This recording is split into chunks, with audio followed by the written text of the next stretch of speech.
Una vez más, estamos listos para iniciar el estudio de la palabra de Dios en esta serie que hemos preparado sobre el libro de Daniel. Y hoy llegamos al capítulo número 7. Ya terminamos la parte histórica del libro, los capítulos 1 al 6. Y ahora vamos a iniciar un recorrido por la parte más fascinante del libro de Daniel, la parte profética. Y hoy con el capítulo 7, ese capítulo fabuloso, extraordinario, amplio, que vamos a estudiar versículo por versículo. Como cada capítulo, Daniel, estamos estudiando en esta serie. Así que iniciemos juntos este recorrido por el capítulo 7 del libro de Daniel. Un capítulo que hemos titulado Las cuatro bestias y el Hijo del Hombre. En el primer año de Belsasar, rey de Babilonia, tuvo Daniel un sueño y visiones de su cabeza mientras estaba en su lecho.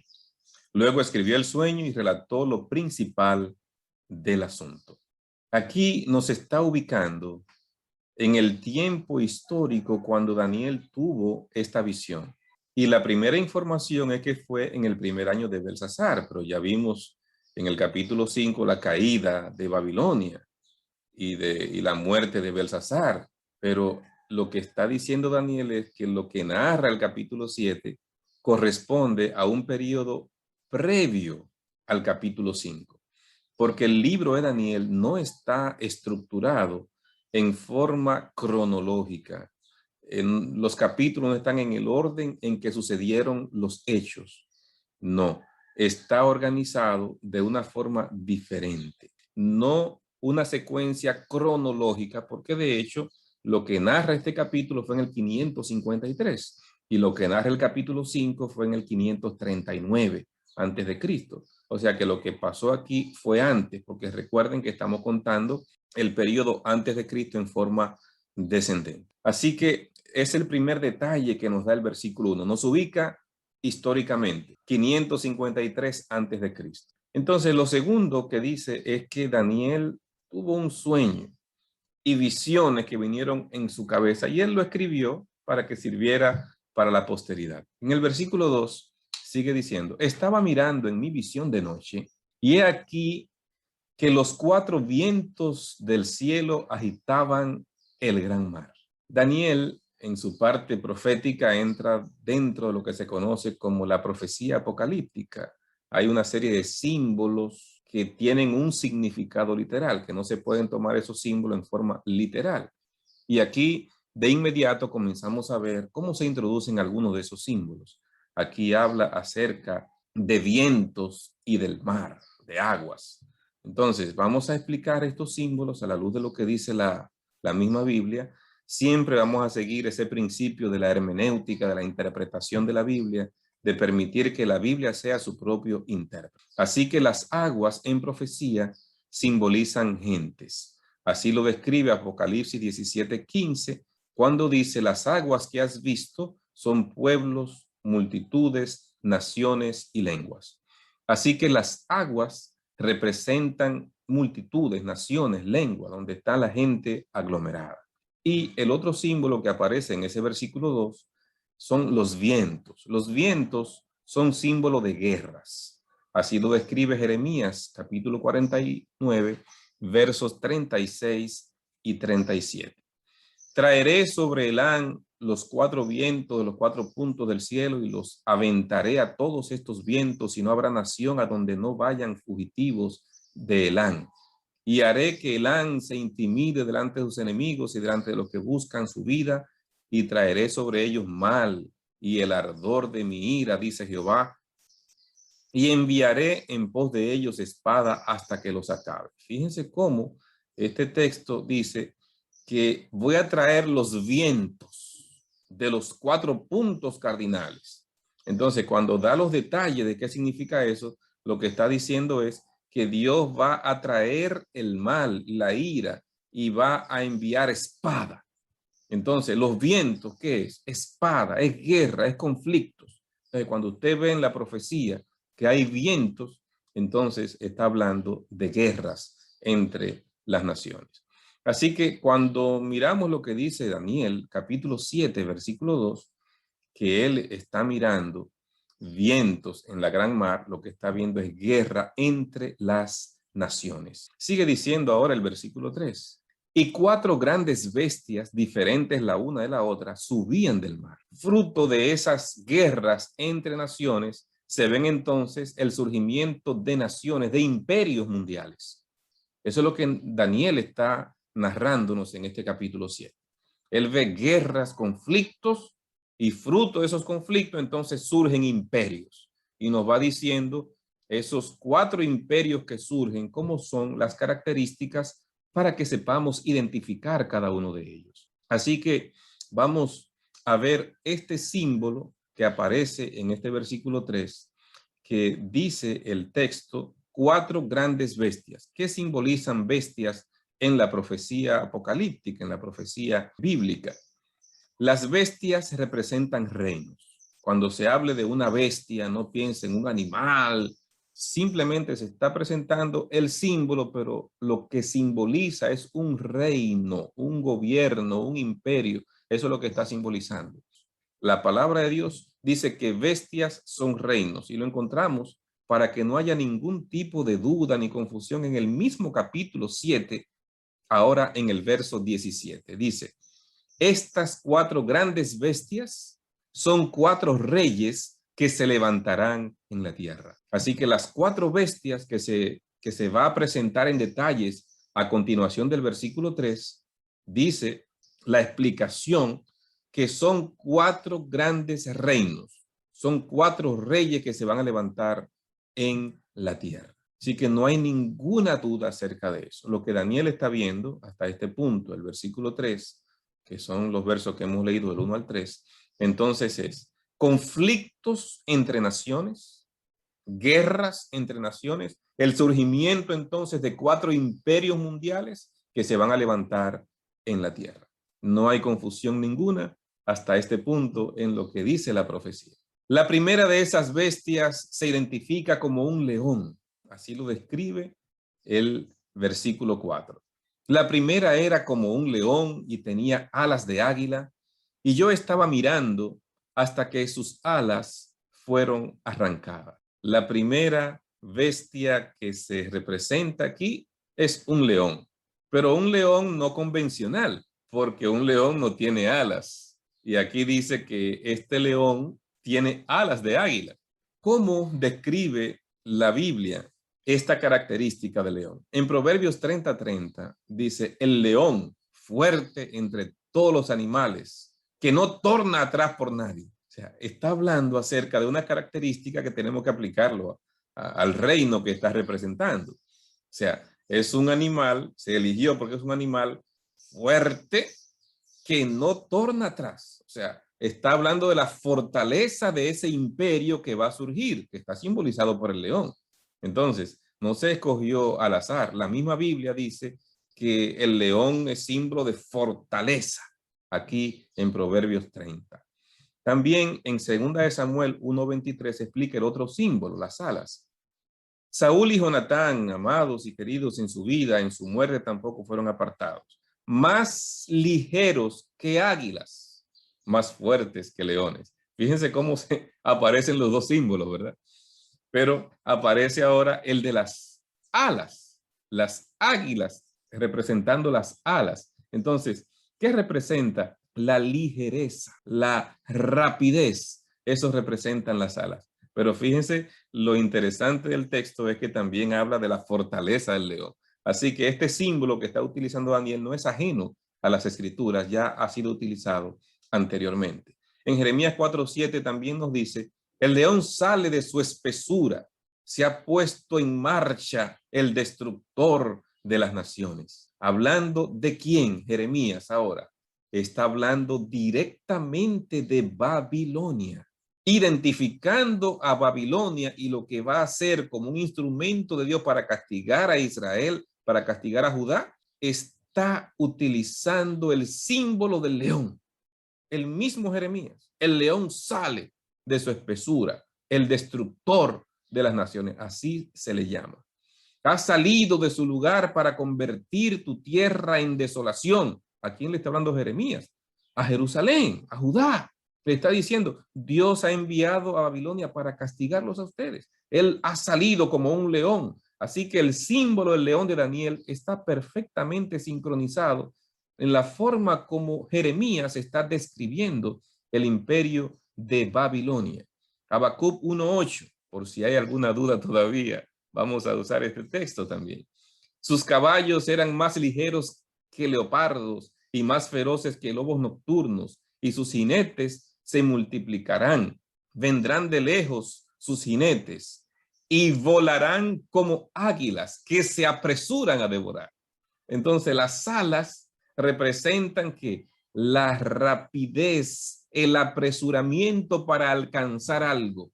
Así lo escribe Habacuc 1:8. Y si volarán como águilas que se apresuran, la velocidad, la rapidez, la ligereza de las águilas. Y entonces dice que las alas le fueron quitadas y fue levantada del suelo y luego se quedó erguida sobre los pies esta bestia a manera de hombre y le fue dado un corazón de hombre.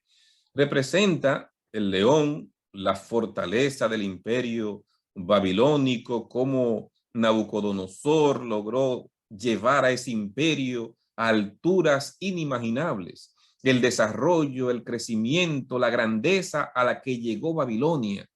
Todo eso nos habla acerca de en el poco tiempo que Nabucodonosor logró conquistar las naciones que se oponían y establecerse como un imperio mundial. Así lo podemos definir, o sea, la fiereza del león, pero también la rapidez y la velocidad en la que Nabucodonosor logró sus conquistas para poder establecer a Babilonia como un poder que nadie más podía vencer. Y ahora, en este verso 4 y parte del 3, entonces presenta que la bestia le quitan las alas, es levantada del suelo, se queda erguida sobre los pies a manera de hombre y se le dio un corazón de hombre. O sea, una bestia que le quitan su fiereza, una bestia que ahora se ve como un mortal, como un hombre.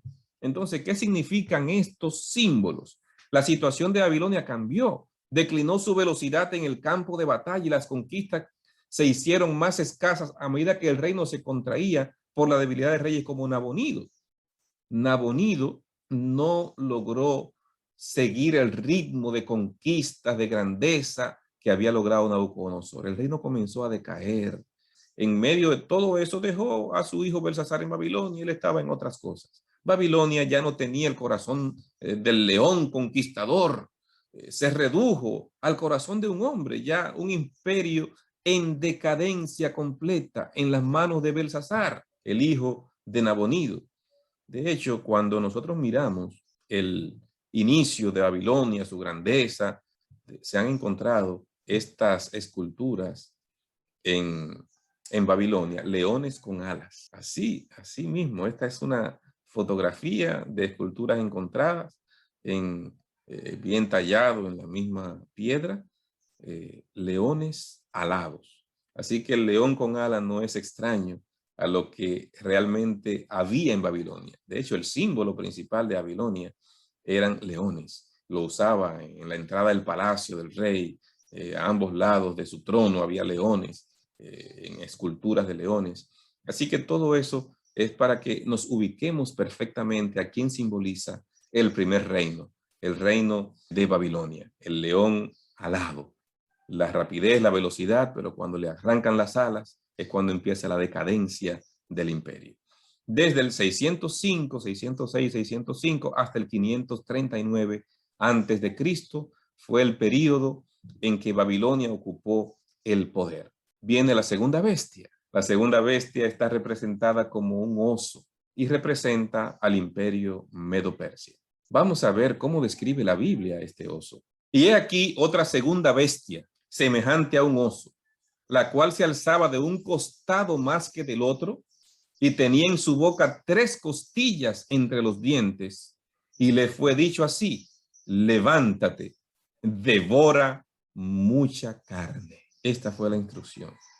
Y aquí está la descripción de esta segunda bestia. Hay un detalle que aparece del oso que nos llama la atención y es que se alzaba de un costado más que del otro. ¿Qué puede significar eso? Bueno, recuerden que estamos hablando de una simbología. El oso está simbolizando al imperio medo-persa. Alrededor del año 650, los persas eran vasallos de los medos, aunque tenían autonomía y dirigían sus propios asuntos gubernamentales. Pero en la década de 550 a.C., todo, Ciro, hijo del rey persa Cambises I, pero también nieto por parte de su madre, el rey Medo Astiages, ascendió al trono persa.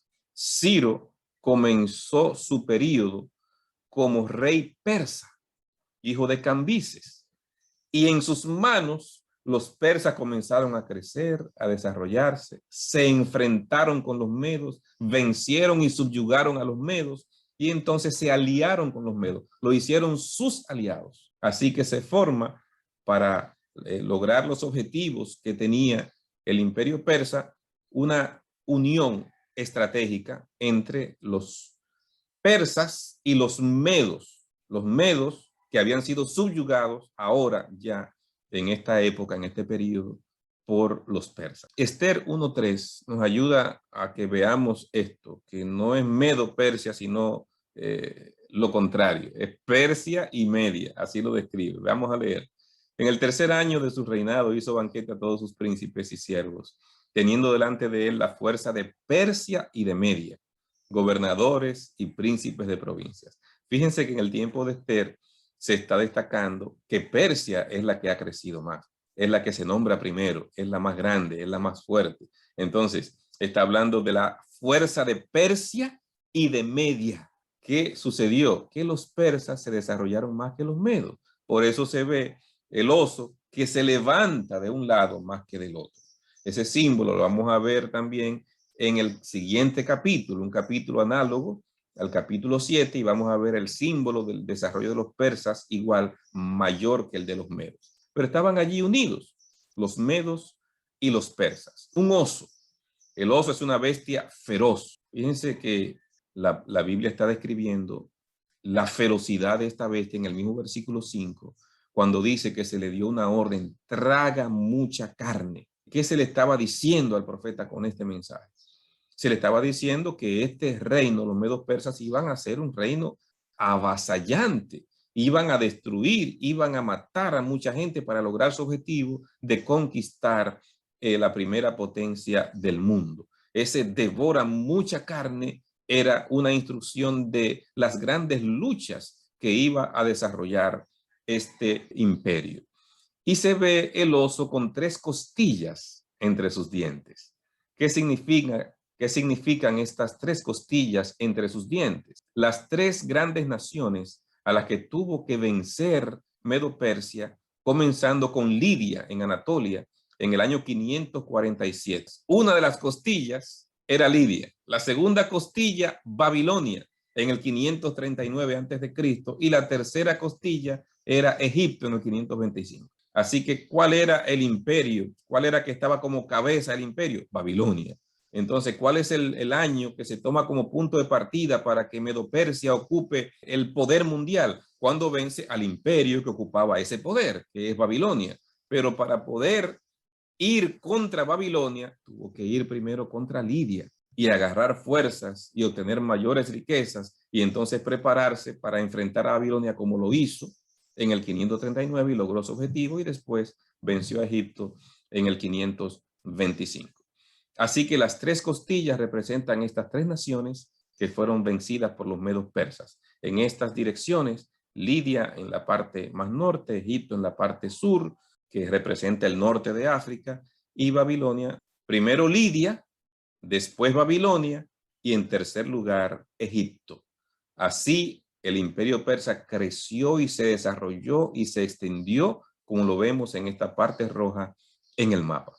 Traga mucha carne, muchas guerras, muy fuerte lo que iba a acontecer, pero es la orden que se le estaba dando a este oso. Medo-Persia representa entonces el periodo de este imperio desde el 539 hasta el 331 a.C., desde que vence a Babilonia hasta que fueron vencidos por la siguiente bestia, que está representada por un leopardo en las escrituras. El leopardo representa al imperio greco, el imperio de Grecia.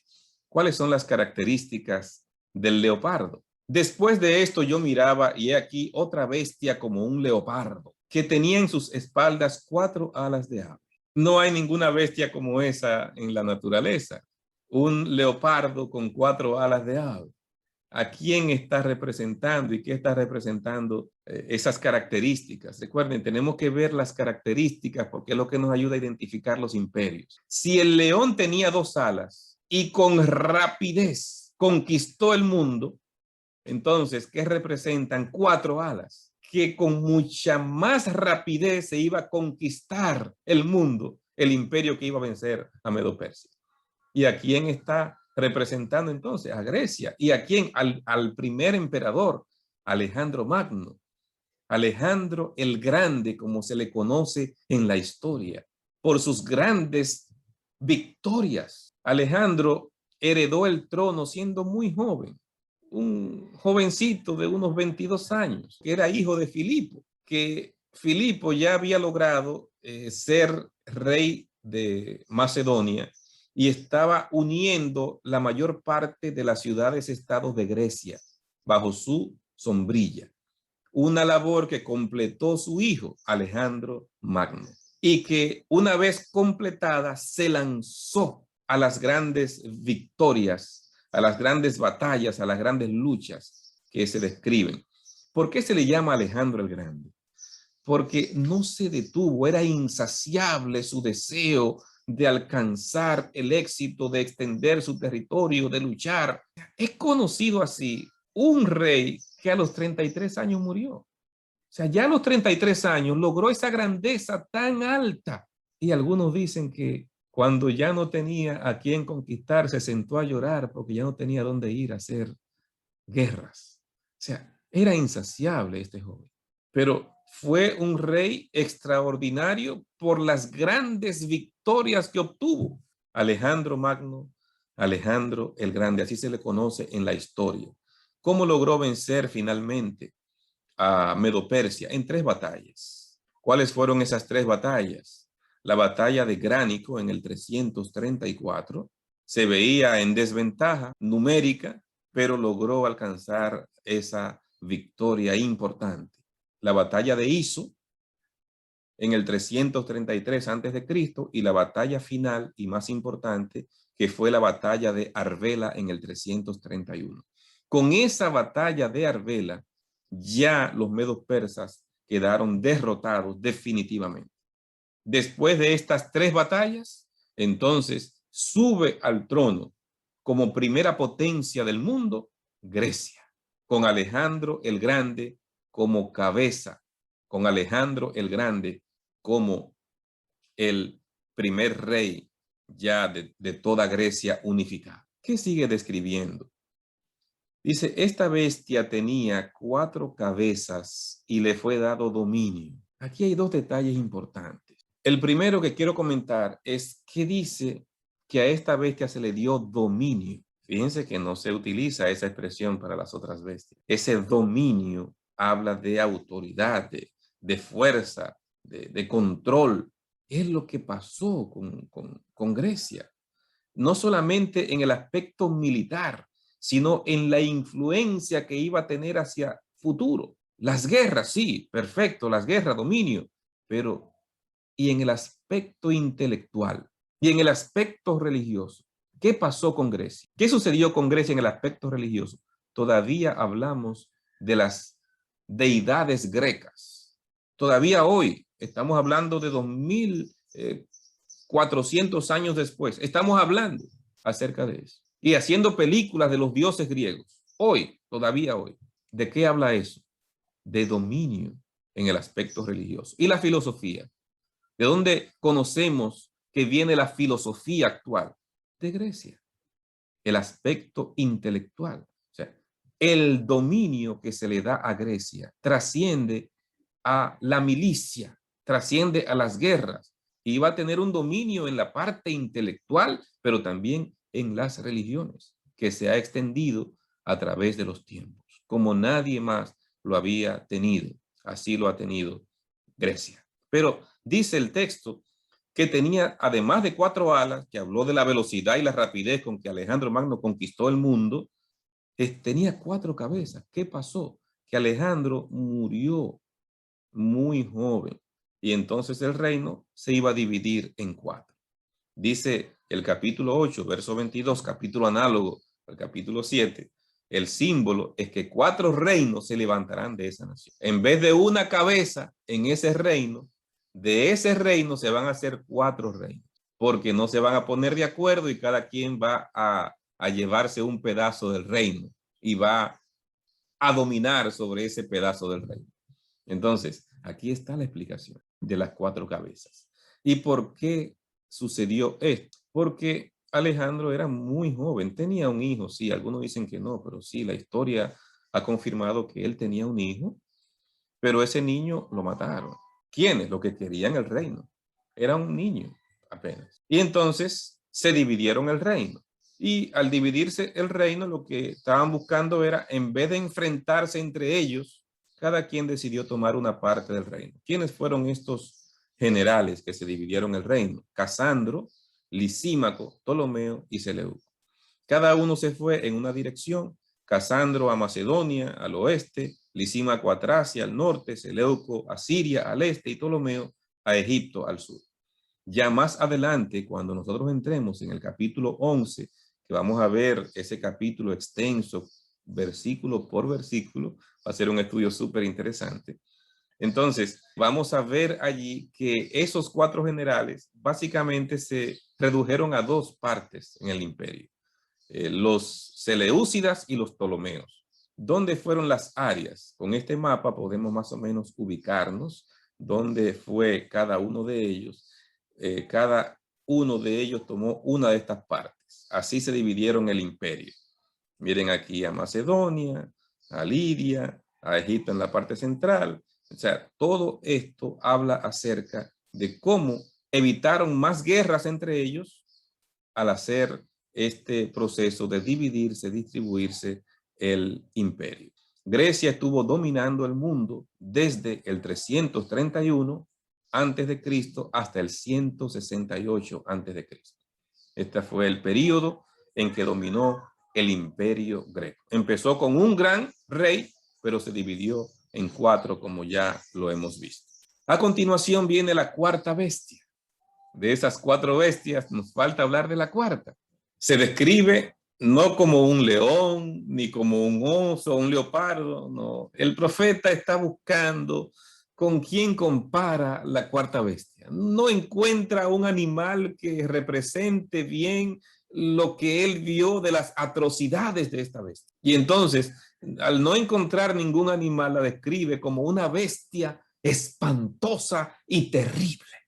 Así la describe a esta 4ª bestia. No encontró ningún animal que la representara, que simboliza el imperio romano. Y no solamente el imperio romano, sino también a la Roma religiosa. Vamos a ver los detalles, cómo lo describe la palabra de Dios. Después de esto miraba las visiones de la noche, y aquí una 4ª bestia, terrible y espantosa, fuerte en gran manera. Tenía grandes dientes de hierro, devoraba y desmenuzaba y pisoteaba las obras con sus pies. Era muy diferente de todas las bestias que habían aparecido antes de ella y tenía 10 cuernos. Muchos detalles sobre esta bestia. Tenemos que ir viendo cada uno de estos detalles.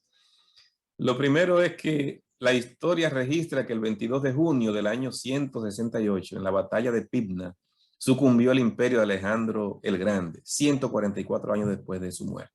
Hasta allí llegó Grecia porque vino este imperio romano y domina. No vamos a entrar en muchos detalles acerca del imperio romano. Hay mucho que decir de la grandeza de este imperio. Fue un imperio tan extraordinario que no dominó por 100, 200 años como otros imperios, no. Dominó el mundo por más de 600 años. Hablaba de la dureza, de la fortaleza de este imperio. Cuando describe como una bestia espantosa y terrible, es porque fueron espantosas las formas como esta bestia dominó el mundo. Dice, y aún las obras hollaba con sus pies. Cuando esta bestia dominaba un pequeño pueblo y había algo más pequeño cerca, también iba y derrotaba ese otro pequeño pueblo. O sea, fue una bestia fuerte sobremanera, como dice aquí, y lo ubica con las piernas de hierro del capítulo 2 cuando dice que tenía dientes de hierro, para que no haya ninguna duda acerca de que se está refiriendo al mismo periodo que fue mencionado en las piernas de hierro, Roma, el imperio romano, un imperio que perfeccionó las formas de castigar a los demás, el imperio que intentó, que Satanás utilizó para intentar matar a Cristo cuando era apenas un bebé, el imperio que crucificó a Cristo, el imperio que destruyó a Jerusalén. Estamos hablando del imperio que hizo las 10 grandes persecuciones en contra del cristianismo y que se propusieron sus emperadores desaparecer de la historia del cristianismo. Es de ese imperio que estamos hablando. Son esas las características de esa bestia espantosa y terrible que no se encuentra una descripción por las cosas atroces que hizo. Miles y miles de personas murieron en las manos de este imperio romano. Pero cuando lleguemos a Apocalipsis vamos a dar muchísimos detalles acerca de ese imperio romano y las grandes persecuciones que sucedió allí. Pero ahí está, ahí entra en escena ahora el imperio romano. Yo quiero más bien hoy enfocarme en otras características de la bestia. Dice el verso 24, en cuanto a los 10 cuernos de aquel reino, se levantarán 10 reyes. O sea, es una bestia que se ve con 10 cuernos. Entonces, esos 10 cuernos, está diciendo el texto bíblico, significa que se van a levantar 10 reyes, o sea, 10 reinos van a surgir. Y después que surjan esos 10 reinos, sigue diciendo el verso 24, se levantará otro, el cual será mayor que los primeros y derribará a 3 reyes. En el año 476 después de Cristo, el imperio romano es destruido cuando Odoacro, rey de los Érulos, hace abdicar a Rómulo Augusto, el último emperador romano. Entonces, el imperio se divide en 10 partes, o sea, las tribus bárbaras que fueron reclamando partes del territorio y haciéndolos de ella. Entonces, lo que fue el vasto imperio romano por más de 600 años, ahora llega a 10 reinos. ¿Cuáles fueron esos 10 reinos? Los alamanes, burgundios, francos, lombardos, sajones, suevos, visigodos, érulos, vándalos y ostrogodos. A la derecha pueden ver los reinos que hoy en la actualidad representan las áreas que ocupaban esos reinos en aquel momento. Esa fue la forma como se dividió el imperio romano. Los suevos en lo que hoy es Portugal, los visigodos en la parte sur de Francia y después obligados a pasarse a lo que hoy es España, después de una derrota fuerte que tuvieron en el 507. Los francos, los sajones, los francos son los franceses hoy, los sajones los ingleses, los burgundios, los suizos, los alemanes de hoy, los lombardos ocupaban primeramente la parte de Austria y después fueron reclamando Italia, los ostrogodos, los érulos en la provincia itálica y los vándalos en el norte de África.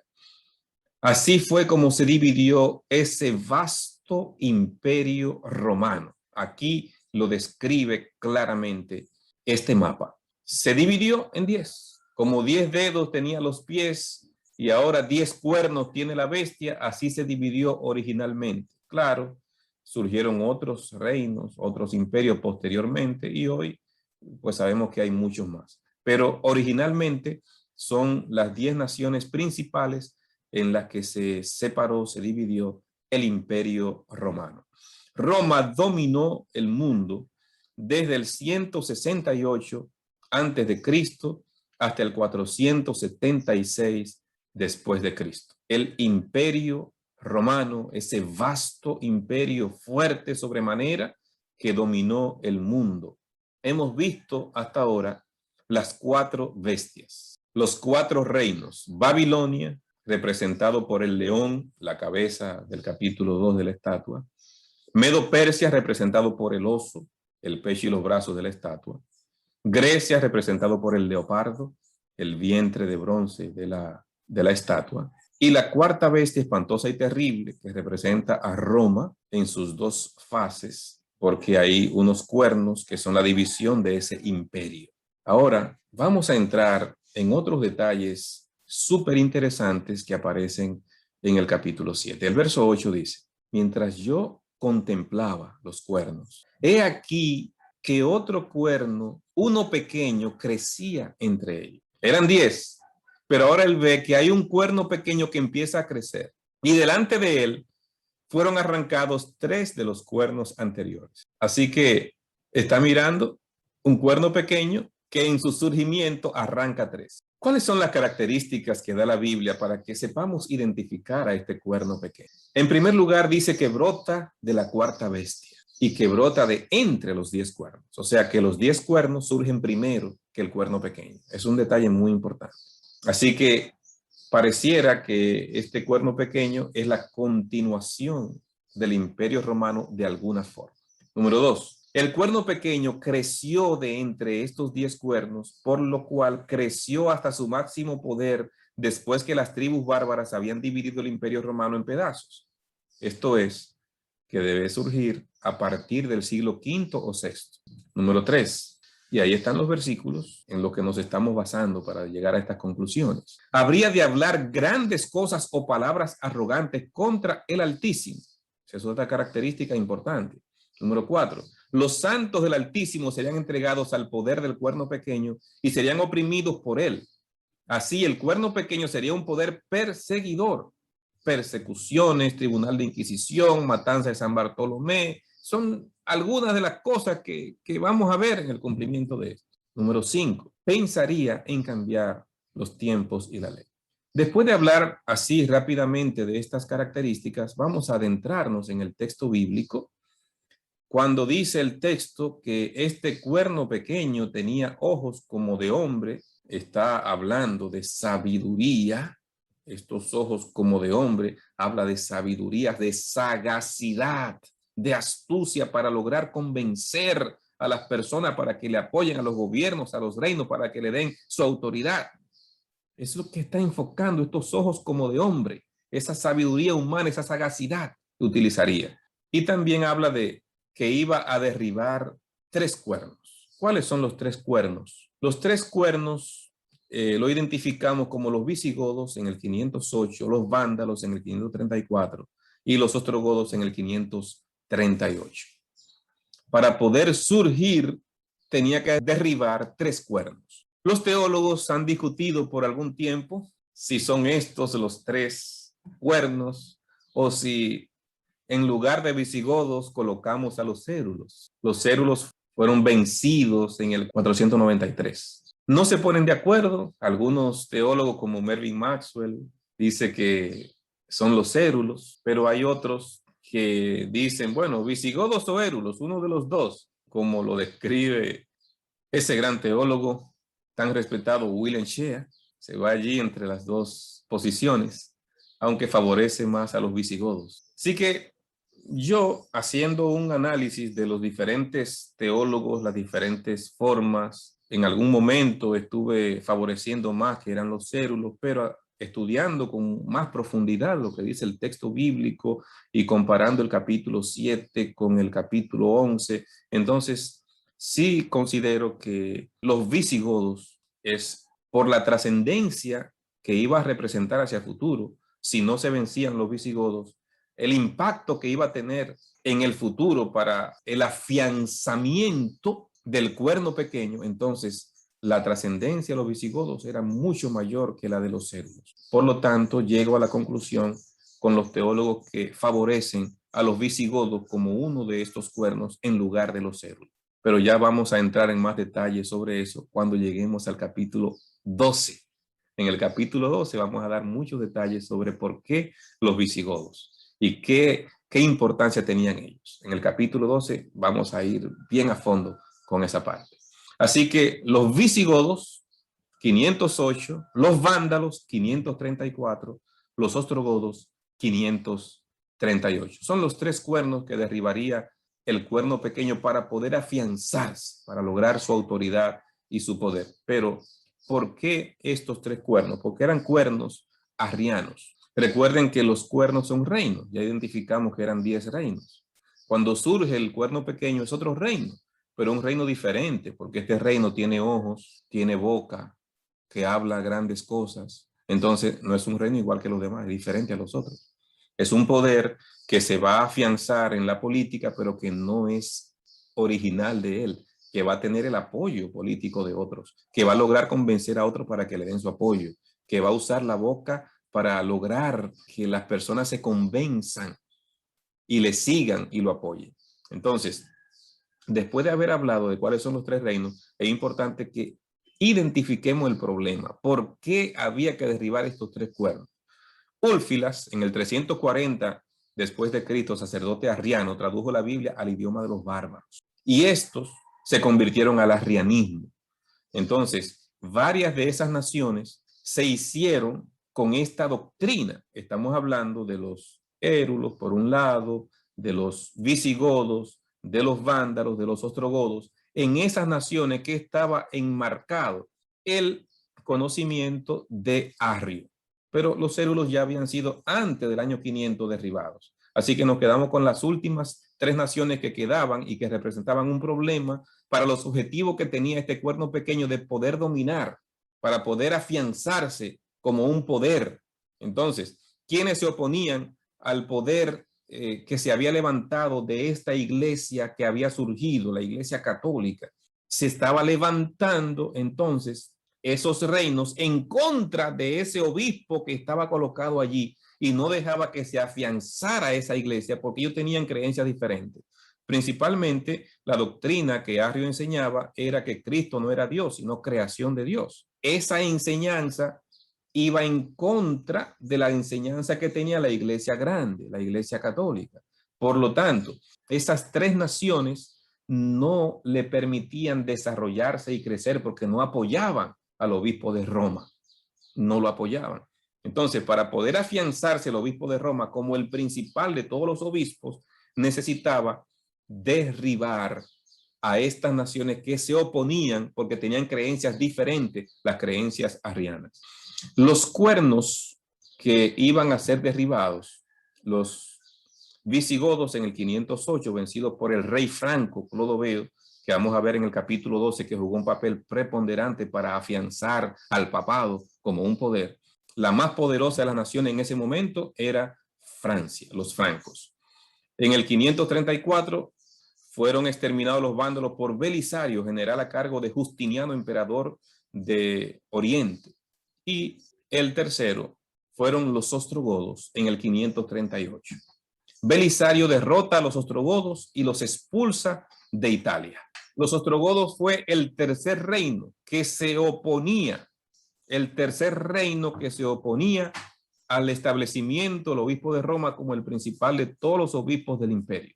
Entonces, al derribar a los ostrogodos, se derriba la última tribu que se había levantado en contra de ese objetivo. Al quitarse la oposición, entonces ya no hay ningún impedimento de que el obispo de Roma sea el principal entre todos los obispos. Y allí comienza entonces el real inicio del papado como un poder religioso y político a la vez. Daniel 7:25 sigue describiendo que este cuerno, con la boca que tenía, hablará palabras contra el Altísimo.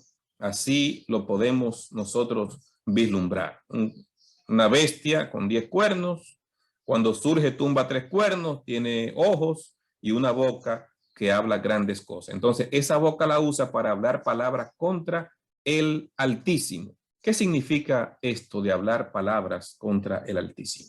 Son las pretensiones del papado, las pretensiones de querer usurpar funciones que no le corresponde, que no tiene. Debajo de cada cita que voy a leer, estoy colocando de dónde se extrajo esa cita para que usted tenga la información histórica de lo que estamos leyendo. ¿Qué se ha dicho sobre el papado? Porque tú eres el pastor, tú eres el médico, tú eres director, tú eres el labrador, finalmente tú eres otro Dios en la tierra. ¿Cómo se puede decir esto de un ser humano? Esas pretensiones de querer ser Dios en la tierra La Biblia le llama hablar palabras contra el Altísimo, porque está usurpando funciones del Altísimo. Está usurpando una función que es única de Dios. Otra cita: el Papa no es solamente un sacerdote eterno, sino también Rey de Reyes y Señor de Señores. Fíjense cómo esta publicación católica está diciendo que el Papa es Rey de Reyes, un título que en la Biblia, en Apocalipsis 17, se le da solamente a Jesucristo, pero se toma ese título de Jesucristo y se le da al papado. Palabras contra el Altísimo. León XIII dijo: nosotros ocupamos en esta tierra el lugar del Dios Todopoderoso, usurpando la función del Espíritu Santo. ¿A quién dejó Cristo para representarlo? Al Espíritu Santo. Sin embargo, ellos dicen que nosotros ocupamos el lugar del Dios Todopoderoso. No, eso es hablar palabra contra el Altísimo. No puede ser aceptado esto. Fíjense esta publicación de 1950. Creer en el Papa expresa más que creer en la Iglesia, más que creer en la divinidad de Jesucristo, más que creer en la existencia de Dios. ¿Cómo pueden hablar de esta manera de un ser humano? Eso la Biblia lo llama hablar palabras contra el Altísimo, usurpar funciones que son solo de Dios. En efecto, el Papa es Dios sobre la tierra. Jesús ha colocado al Papa por encima de los profetas porque ellos anuncian a Jesús, mientras que el Papa es la voz de Jesús. Por encima de los ángeles, Jesús ha colocado al Papa al nivel mismo de Dios. ¡Qué barbaridad! ¿Y cómo no podemos ver que esto es hablar palabras contra el Altísimo? Que es usurpar las funciones que son únicas de Dios. Eso es a lo que se refiere el papado. Pero sí quiero compartir una cita más, porque esta tiene que ver con algo de lo que iba a ser el papado en su periodo de autoridad y de hegemonía. El Papa puede modificar la ley divina, puesto que su poder no es de hombre, sino de Dios, y obra como vicario de Dios en la tierra, como el más amplio poder de atar o desatar sus ovejas. O sea, está diciendo esta publicación, ahí está al pie de página, que el Papa puede modificar la ley de Dios. ¿Cómo puede modificar lo que Dios ha hecho? O sea, nadie tiene autoridad. No podemos agregarle ni una jota ni una tilde, dice Jesús, a la ley de Dios. Pero esta publicación dice que el Papa puede modificar la ley de Dios, como de hecho lo han hecho. Entonces, el verso 24 especifica que este cuerno pequeño iba a ser mayor que los primeros. O sea, el papado se levantó como un poder que no solamente tumbó a 3, sino que creció más que ellos. Su hegemonía, su poder, su autoridad se extendió por tiempo mucho mayor que el que ellos iban a obtener. Tras ellos se levantará otro, ese pequeño, o sea, del seno de las ruinas del Imperio Romano surgió ese orden de naciones cuyo punto central iba a ser la Santa Sede. ¿Qué revela la historia? Que resultó una formación política no solamente nueva, sino inevitablemente diferente a la anterior. O sea, ese cuerno pequeño era diferente porque ese cuerno tenía ojos y tenía una boca que hablaba grandes cosas. El verso 21 dice: yo veía que este cuerno hacía guerra contra los santos y los vencía. Hacía guerra y oprimía a los santos del Altísimo. Intentará cambiar las festividades y la ley, y en su mano serán entregadas durante tiempos y la mitad de un tiempo. Cuando hablamos de tiempos y la mitad de un tiempo, está hablando del tiempo que iba a durar este poder dominando el mundo. Tiempos y la mitad de un tiempo, persiguiendo, oprimiendo a los santos. Así lo describe el texto. ¿Qué es un tiempos y medio tiempo? Un tiempo es un año. Tiempos, la mayoría de los autores están de acuerdo que en ese plural, en el idioma original, se refiere a 2 años, y medio tiempo, medio año. Entonces estamos hablando de 360 días, un año, 720, porque son 2 años, 360 por 2, y medio año, 180 días. Si sumamos todo eso me da 1260 días. ¿Por qué un año es de 360 días? Yo quiero hacer esta explicación en base a lo que la Biblia dice. Génesis 7:11 nos dice que el diluvio inició el día 17 del mes segundo.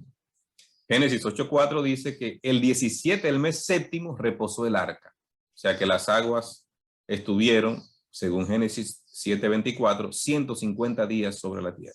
Ahí lo dice, ahí están los textos bíblicos. Si las aguas estuvieron 150 días sobre la tierra, desde el 17 del mes segundo al 17 del mes séptimo, estamos hablando de 5 meses. Y si en 5 meses, como dice la Biblia en Génesis 7:24, hubo 150 días, solo tenemos que dividir 150 días entre 5 y sabemos que entonces cada mes era de 30 días. No estamos hablando de meses de 31, porque si yo multiplico 5 por 30, es que me da 150. Si hubiesen meses de 31, me da 152, 153, o me da menos si fueran de menos los meses. Así que este texto que nos dice claramente el tiempo que duraron las aguas sobre la tierra y que fue del 17 del mes segundo al 17 del mes séptimo, no está ahí por casualidad. Está ahí para ayudarnos a entender exactamente esos meses de 30 días. Por lo tanto, hablando de 12 meses de 30 días, son 360 días. Así que no es casual que estamos haciendo ese cálculo de los 1260 días o años. El tiempo y la mitad de un tiempo. Pero hay otras menciones de ese mismo periodo de Daniel 7:25 en otras partes de la Biblia y podemos corroborarlo para que podamos saber que estamos haciendo una interpretación correcta de lo que dice el texto bíblico. Por ejemplo, Apocalipsis capítulo 12, versículo 6, menciona a ese mismo periodo como 1260 días. Daniel 12:7 vuelve a mencionarlo como tiempos y la mitad de un tiempo. Apocalipsis 11:2 lo presenta como 42 meses. Apocalipsis 11:3 como 1260 días. Apocalipsis 12:14 como 3 tiempos y medio, tiempos y medio tiempo, y Apocalipsis 13:5 otra vez como 42 meses. Fíjense las diferentes menciones que hay de esta profecía en la Biblia. Si usted multiplica 42 por 30, le da 1260. Es el mismo periodo. Todos esos periodos en esos diferentes textos de la Biblia está hablando acerca del mismo periodo profético de 1260 años. Y el principio día por año lo extraemos de este texto bíblico de Ezequiel 4:6 que dice día por año te lo he dado. Así que cuando hablamos de 1260 días nos referimos a 1260 años. Desde el punto de partida donde los ostrogodos fueron vencidos y entonces surge el papado como un poder en el mundo. En el año 533, Justiniano de Constantinopla proclamaba al obispo de Roma como cabeza de todas las iglesias. Un decreto que no se pudo completar hasta que no fueron vencidos los ostrogodos. Cuando fueron vencidos, se cumple entonces que el obispo de Roma sea cabeza de todas las iglesias y es el origen real, auténtico del papado, porque ya la última de las tribus que se oponía a los ostrogodos fueron vencidos en ese año. Así que al hablar de 1260 años, estamos hablando, en primer lugar, desde la ascensión de Virgilio I, el primer papa, como lo podemos decir, ya después del decreto de Justiniano y de la derrota de los ostrogodos, Virgilio I asciende al trono papal con poderes políticos y religiosos sin oposición de los arrianos que fueron vencidos. Ese periodo fue 538. El edicto de Justiniano se comienza a ejecutar ahora. Se extiende hasta el 1798, que es cuando el general Berthier, general de Napoleón Bonaparte, toma preso al Papa Pío VI y lo lleva preso a Avignon en Francia, donde un año más tarde muere. Así que desde este primer Papa, en el 538, después del edicto de Justiniano, hasta este último que fue el Papa Pío VI en el 1798, que fue el que fue tomado preso y llevado al exilio a Francia, donde murió posteriormente. Allí está el periodo que la Biblia llama los 1260 días, que son años reales, desde el 538 hasta el 1798. Ese periodo es el que se conoce como el periodo de la supremacía del papado. Daniel 7:25 dice también, hablará palabras contra el Altísimo, a los santos del Altísimo quebrantará, pensará en cambiar los tiempos y la ley, y serán entregados en su mano hasta tiempos y la mitad de un tiempo. Dice la palabra de Dios en Hechos 20, Por tanto, mirad por vosotros y por todo el rebaño, en que el Espíritu Santo os ha puesto por obispos para apacentar la iglesia del Señor, la cual él ganó por su propia sangre. Porque yo sé que después de mi partida entrarán en medio de vosotros lobos rapaces que no perdonarán al rebaño. Dice el apóstol que van a entrar lobos rapaces. Pablo proféticamente está hablando de lo que va a pasar en la iglesia. Los detalles específicos de esa transición están en Apocalipsis. Lo vamos a ver cuando lleguemos a Apocalipsis una vez terminemos con Daniel. Esos primeros capítulos son una descripción de la historia, de cómo se dio esa transición, cómo entraron esos lobos rapaces, cómo entraron las falsedades dentro del seno de la iglesia y cómo se corrompió en sus doctrinas la iglesia auténtica de Dios. Y dice más, Hechos, y de vosotros mismos se levantarán hombres que hablen cosas perversas para arrastrar tras sí a los discípulos. Esas persecuciones que hizo el Imperio Romano primeramente y después que hizo la nueva Roma, la Roma papal. En el intervalo entre los días de los apóstoles y la conversión de Constantino, ritos y ceremonias de los cuales ni Pedro ni Pablo nunca oyeron, silenciosamente se convirtieron en práctica y entonces pretendieron que eran de institución divina. Se introdujeron una serie de enseñanzas falsas, como por ejemplo la adoración del sol en la iglesia. El día del sol, cómo se empezó a guardar el domingo dentro del seno de la iglesia. El imperio romano se estaba derrumbando. Constantino ve cómo se debilita su imperio y entonces, después de ver esas persecuciones que han hecho, entonces viene un edicto de tolerancia. Constantino intentó unir el imperio. ¿Y qué hace Constantino una vez ve el avance del cristianismo? Entonces quiere unir el imperio bajo una sombrilla que es el cristianismo. Y dice este decreto: en el venerable día del sol, el domingo, que todos los magistrados y el pueblo en las ciudades descansen y que todos los talleres estén cerrados. Los paganos guardaban el domingo, era un punto de encuentro entre el paganismo y el nuevo cristianismo. Entonces, adorar en domingo, no conforme a como lo decía la escritura, que era el sábado, sino conforme al domingo, un edicto que da el emperador. La iglesia, después de cambiar el día de reposo del sábado judío, o sea, el séptimo día de la semana, al primero, hizo que el tercer mandamiento se refiera al domingo como día santo y al día del Señor. El texto que leímos dice que este cuerno pequeño iba a intentar cambiar los tiempos y la ley. O sea, cambiar la ley de Dios era parte de las pretensiones de este poder. Entonces, ya no es seguir la Biblia, no, ahora es seguir la tradición. En vez de la ley de Dios, la gente está siguiendo reglas humanas. En vez de las enseñanzas de Jesús, los pensamientos humanos. ¿Por qué también vosotros quebrantáis el mandamiento de Dios por causa de vuestra tradición? Ese es el problema del ser humano. Usted no puede colocar la tradición por encima de la palabra de Dios. Jamás. Malaquías 3:6 dice, porque yo Jehová no cambio. Jesucristo es el mismo ayer, hoy y por los siglos. Hebreos 13:8. O sea, la ley de Dios es eterna. Lea el Salmo 119. Todo el Salmo hablando acerca de la ley de Dios. La Biblia es clara acerca de la vigencia de su ley. Él no vino para cambiar. Una parte final ya de este capítulo tiene que ver con el juicio. El juicio que se hace al cuerno pequeño. Hay un juicio que no se puede pasar por alto en el capítulo. Daniel está preocupado de ver la hegemonía, la grandeza del cuerno hasta que ve lo siguiente. Estaba mirando hasta que fueron puestos tronos. Se sentó un anciano de días. Su vestidura era blanca como la nieve y el cabello de su cabeza era como la lana limpia. Su trono era como llama de fuego y sus ruedas fuego ardiente.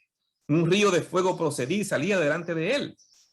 Miles de miles le servían y millones de millones estaban de pie delante de él.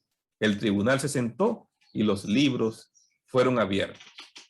El texto dice que él estaba mirando hasta que vino el anciano de días, que el tribunal se sentó y los libros se abrieron. Aquí está hablando de una escena de juicio. Hay un juicio que está viendo Daniel, que se está haciendo en el cielo, en el trono mismo de Dios.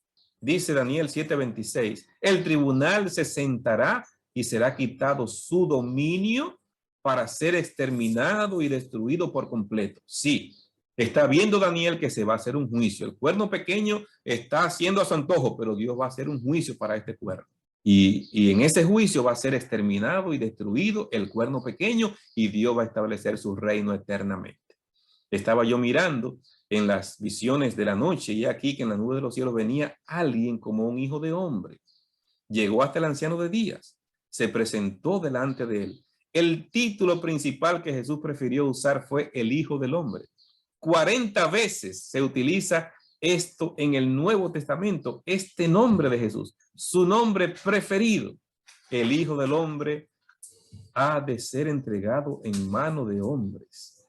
Judas, con un beso entregas al Hijo del Hombre. O sea, esta expresión Jesús la usó 40 veces a través de las Escrituras. De aquí en adelante veréis al Hijo del Hombre sentado a la diestra del poder de Dios, viniendo en las nubes del cielo. Cuando dice que el tribunal se sentó y los libros se abrieron, está hablando de Jesús haciendo juicio al cuerno pequeño para poder juzgarlo y darle el reino a sus hijos, a su pueblo, a sus hijos fieles.